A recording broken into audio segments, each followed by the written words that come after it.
The audio Physic Spark speakers that you can see there behind me, I have had here for a number of weeks and I've really been enjoying my time with them. And I would go as far as to say I feel they are a reference quality stand mount hi-fi speaker within the remit of their own design. And that is an important distinction to make because they are a very modern hi-fi speaker that's very slimline, I feel, trying to visually and audibly disappear. And in fact, I feel they disappear so well, they remind me of a panel type of speaker. So if you've ever wanted a panel speaker but don't get on with that design for whatever reason, maybe the Audio Physic Spark will be your next speakers.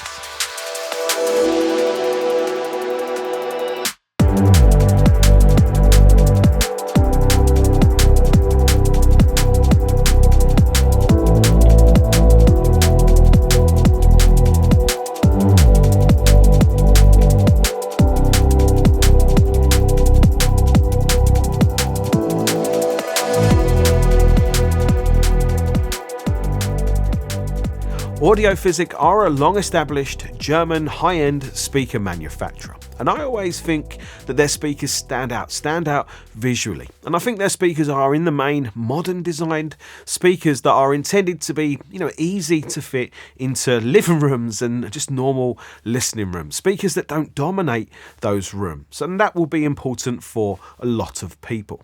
And that is very much the case with their new Spark speakers that I really like the styling of, with the exception of how reflective the extremely high gloss cabinets and glass baffle are, which makes getting them on camera is a real challenge. But that aside, I really like them. I cannot fault their looks in any way. Understated elegance, I think, is the best description for them. And this particular pair I have here is in the brand new finish for the Spark called High Gloss Black Ebony, and it's very, very nice. I also cannot fault the fit and finish with the Spark. The finish, the high gloss finish, is exquisite. It's really particularly nice, the way these speakers are put together. And that is important because they are expensive hi-fi speakers.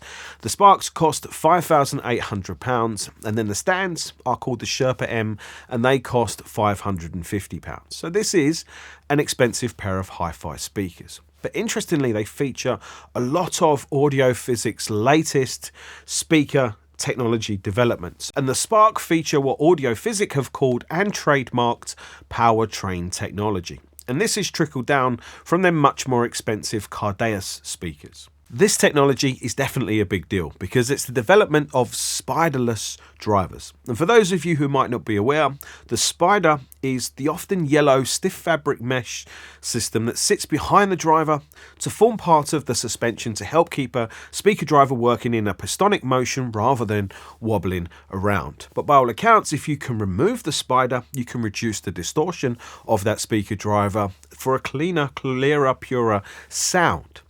And what's interesting is Bowers & Wilkins developed a spiderless mid-range, continuum mid-range driver for their 800 Diamond 4 series a year or so ago that we're now seeing trickle down into their 700 S2 speakers. But the only reason I mention this is because Bowers have been able to develop this technology for their mid-range driver, whereas Audio Physic have been able to develop their version of a spiderless driver for the mid-range, but also for their bass drivers. And I think they may well be the first manufacturer to do this. I don't know of any others. Either way, you know what? It's an impressive speaker driver development, so call me impressed. And the Spark are a rear-ported three-way design with a 7-inch double surround bass driver. The mid-range is 5.9 inches and the tweeter is apparently 1.5 inches, which is quite large for a domed tweeter, but it doesn't actually look large in the flesh. And the speakers weigh 18 kilograms, and that is a pretty modest weight, I feel, for a modern high-end hi-fi speaker. But that is because Audio Physic craft their speakers very differently. They don't use loads of, really thick, heavy MDF. They are more inventive than that. And I took a photo of the internals of one of their speakers recently. It's not the Spark, but you can see it's not built like your usual speaker with MDF bracing everywhere. And it's not full of soft filling either. So they have more internal volume from a smaller external speaker size. Very clever. And the Spark speaker cabinet is also using trickle down honeycomb technology and more from the more expensive Cardeas speakers. So there is more trickle down and more going on with the Spark than just the spiderless drivers, and of course I like all of that. These are just feelings.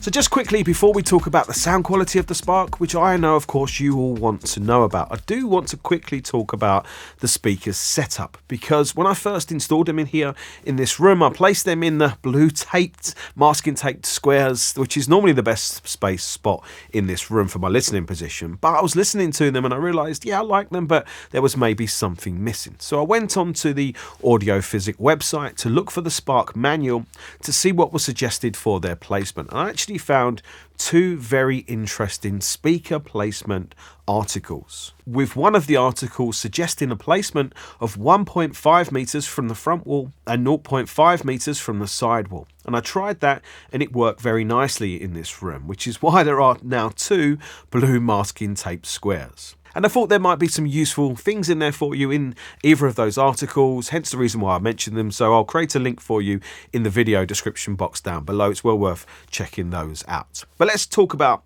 the big sonic strengths of the Audio Physic Spark speakers. And the first one is really, I suppose, the reason why I've called them a reference quality stand mount speaker, and that is their soundstage. If you like a speaker that delivers a very open, a very clear, a very transparent, see-through type of soundstage that places instruments, that places singers, that places musical notes and samples in a very organized, very precise, very spacious, but very three-dimensional soundstage. That is what the Audio Physic Sparks do exceptionally well. But what is interesting is I think there are a lot of, modern stand mount speakers and speakers, even very affordable ones, that are very transparent these days, that create a three-dimensional see-through clear soundstage. But the Sparks are an obvious cut above. I think they're an obvious cut above even very good speakers in that regard. Like I said, they are very exceptional in that key area. And the second big sonic strength for me is the tweeter. What I like about the tweeter is how crisp it sounds, how detailed, how lively, how present it sounds, but without any negative traits. So there's no hardness or edginess so long as you don't go crazy with the volume. And you can hear where the tweeter is extending its higher frequency response when you listen to maybe live recorded albums, or you're in a church or in a very, reverberant recorded space type of music. And it does make a difference, and it does matter for how immersive, for how spacious a speaker sounds, for how it creates a soundstage. But it does that. It does this, sense of higher frequency, ambience information, always with smoothness. And that's the bit that I really liked about these speakers, or the tweeter in these speakers. The tweeter is really something. However, some of you might find it a little bit play it safe if you're used to speakers that have a more that kind of treble, maybe your Focals or some of your Bowers and Wilkins speakers. But for me, I think the treble delivery from the Spark is about bang on perfect, with their next big sonic strength for me being their overall sonic resolution of everything. I mentioned the treble clarity, but the mid-range and vocals have just the same clarity as does the bass. The vocals are very much carved out in the soundstage. They sound extremely tight and extremely focused, and of course I can't help but like that. And also I can't help but like the fact that you can just sit and listen to music and everything is just there. It's all organised, and all the musical elements are just there across the soundstage. Everything's precise. It's easy to sit and listen to all of these all-important soundstage spatial details without overthinking, without kind of working too hard to process that information. And I think that just helps over longer listening sessions. It helps to, I think, just relax you as the listener, but I think it also keeps longer listening sessions more enjoyable because there are just more of those important critical things that, we as audiophiles obviously care for. And the Spark's bass, no surprise really, is also very fast, clean, clear and precise. And it has a nice rounded character at times too. That nice boppy, bouncy character that I always enjoy. And I would say it's a very smoothly delivered bass too. That's definitely more about quality than quantity. So for me, that means in smaller listening rooms, or maybe where you have to have the speakers close to walls or close to the corners of the room, I think the Spark are still going to work extremely well for you. And for me, I'd say the bass output from them, it's very satisfying. It's a very nicely balanced overall amount of bass quantity from them in terms of their overall delivery. But this is the part that I think does get very interesting, because stand mount speakers have come a really long way in terms of bass output and in terms of bass delivery. And my main listening comparison made this very evident when I compared the Audio Physic Spark to my reference speakers, the Mission 770, that feature an 8-inch mid-bass driver with a large cabinet.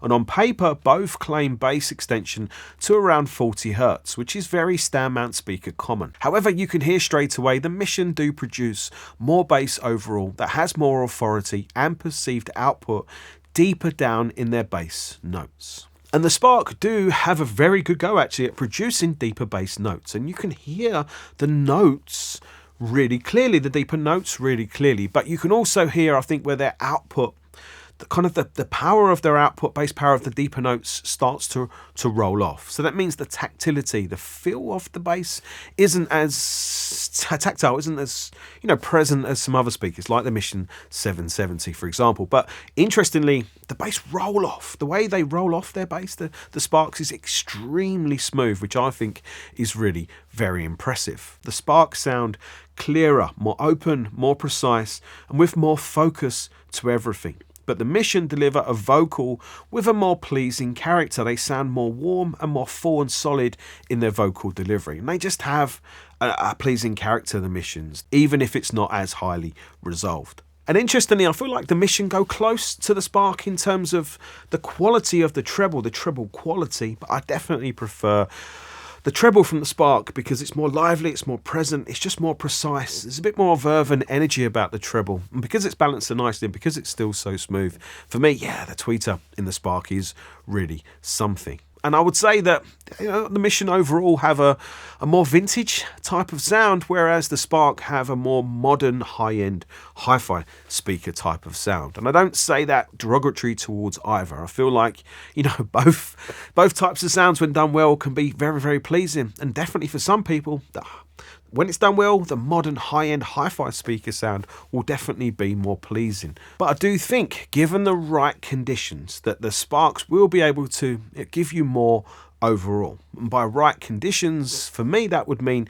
the addition of a very good subwoofer or two, because that would just help fill in the bottom end notes. It would help enrich and solidify the sound from the Sparks. But I think it would also help to extend their spatiality, extend their scale, make them sound even more three-dimensional. And I think then you would have really, really high-performing, really reference quality, hi-fi overall speaker system that's very easy to look at, very easy to live with, very modern in its style. So that would be an overall pretty killer overall speaker hi-fi system.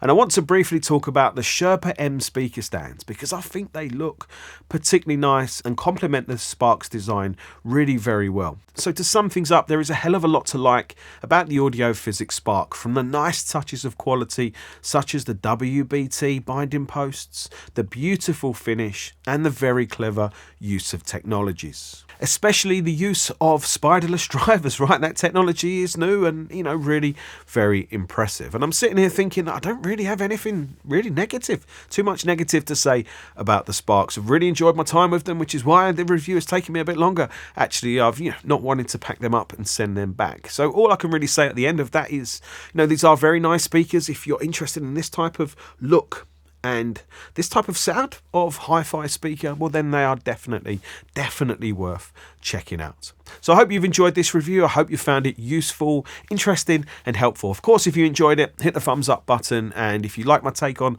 hi-fi reviewing, please consider subscribing to the channel. Cheers for watching. See you soon.